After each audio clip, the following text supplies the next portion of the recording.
உறவுகளுக்கு வணக்கம். எண்ணெய் ஊற்றிக்கிறோம், புளி போட்டுக்கலாம். அடுத்தது பட்டை மிளகாய், இது நல்லா வறுத்துக்கணும். வெங்காயம், இதையும் நல்லா வதக்கிங்க. அடுத்தது தக்காளி.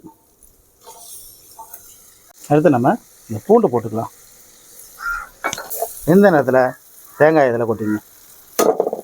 தேங்காயை கொட்டி நல்லா வதக்கி விடுங்க. அப்படியே கொஞ்சம் உப்பையும் போட்டுங்க.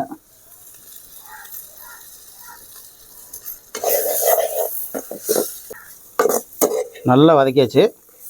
இப்போ இதை ஆற வச்சு மிக்சிலையோ இல்லை அம்மியில் அரைக்கிற அளவுக்கு அம்மி இருந்ததுன்னா அம்மியில் வச்சு அரைங்க. அவ்வளோதான்.